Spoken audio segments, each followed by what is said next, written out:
Alright guys, it's Westy here. Today I'm going to be bringing you one of the first YouTube videos of Aftermath, and that is going to be a scavenger gameplay on Azadi Palace, one of the new Aftermath maps. Now, I'm sorry a little bit for the quality, as this is recorded from a PS3, but I had to acquire it from my stepbrother, and I had to borrow his premium account as well.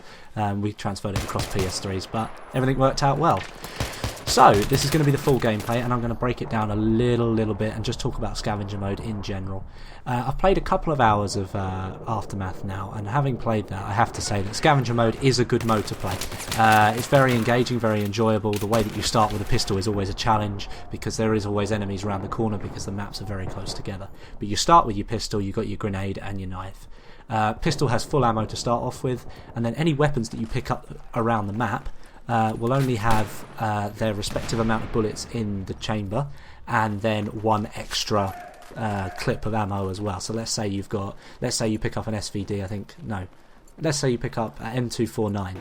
I think that's got 100 bullets, and then you get 100 extra. I'm not exactly sure for NMGs though. Okay, so let's say ACWR, you pick that up, you've got your 27 bullets, and then you get 27 more.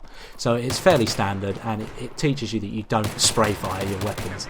But you can always resort back to your handgun, which is good. Having played the game mode on all of the maps on Scavenger Mode, I'd have to say that all the maps are quite close quarters. There were rumours that the maps would be quite small, and I think I'm going to go along the lines of maybe strike at Karkand, but even a little bit smaller than that. Nowhere near close quarters size, but definitely strike at Karkand. You're looking at that's going to be the standard size for these maps. I really enjoyed the aspect of having to find weapons as you pick them up around the map. I mean, there's one here to my right. I'm going to pick it up, and that is the crossbow, which is it's a really good way of just picking up whatever weapon you can, and it gets you to use weapons that you wouldn't normally use. So like I was talking about earlier, at the very start of the video, you saw me pick up an SVD. This is my first game of Scavenger. I've never used the SVD ever, but it's forcing me to use it with a laser sight and an ACOG, which is a really good way because it teaches you about all the weapons that you've never used in Battlefield, and it makes you play a different way than you would normally. And of course, using the handgun all the time, you have to be very accurate with your bullets. Moving on, we're going to talk about the flag points. I think having 5 flags on the map is standard for the Scavenger Mode. I think that's too many. In my opinion, I think there should probably only be maybe 3 or possibly 4, depending on the size of the map. However, for this map, I thought the flag points were far too close together. I mean, you could be at one and you could be 50 metres from the next one. You could technically see the flags from each other. There's no direct line of sight. However, you can expect enemies to be very close by pretty much all the time. Like here, I mean, I'm here and you can see the other one directly across. It's only 70 metres away, so I'd have to say the flag points are a little bit close together. Next thing is spawning. Because the maps are quite small and they haven't really sorted out the spawn system yet. Earlier, I think in some of my other clips you'll see later in the week, you'll probably see me spawn in front of enemies and get killed instantly. There is a clip I've got on Epicenter of literally I run around the corner and there are 8 enemies staring at me at the face, and I've got a crossbow in my hand and I've got no hope in hell of actually winning. So the spawn system I think needs a little bit of work. It's not bad, it's good because you can spawn on your teammates and everything, but you can spawn directly into gunfights, which of course is always a bad thing to do. But it's either that or you risk spawning on your own and you could be too close to enemies to combat them. Finally, I have to say the maps in general are on Scavenger Mode. I can't comment on anything else because I haven't played those yet. I'd have to say that the maps look brilliant. They're really well designed.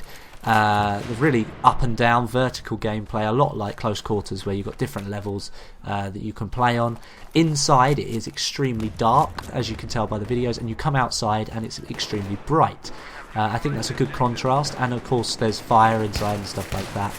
But I'd have to say that if you're outside, you are out in the open. There's no sort of going outside and there's protective cover. If you want protective cover, you need to stay near the walls. But if you're going to go outside, you need to be prepared that you're going to get shot at from about 5 different angles, because the way the maps are designed is that all the buildings are sort of falling on top of each other, and there are large areas of exposed ground, and there are not so many areas of like unexposed ground. I mean, like on this map for example, all around the outsides of the map is all exposed, and sort of about 2/3 of the map in the middle is sort of different leveled gameplay inside. But like if you come down here, See, this is all exposed. It's still inside, sort of, but it's kind of outside, so we can say that's outside. But you come down here, and the way the map's built, I mean, look, I'm taking to take this out at this enemy. The whole wall goes down to the floor. Look how exposed you could be if you're walking down here.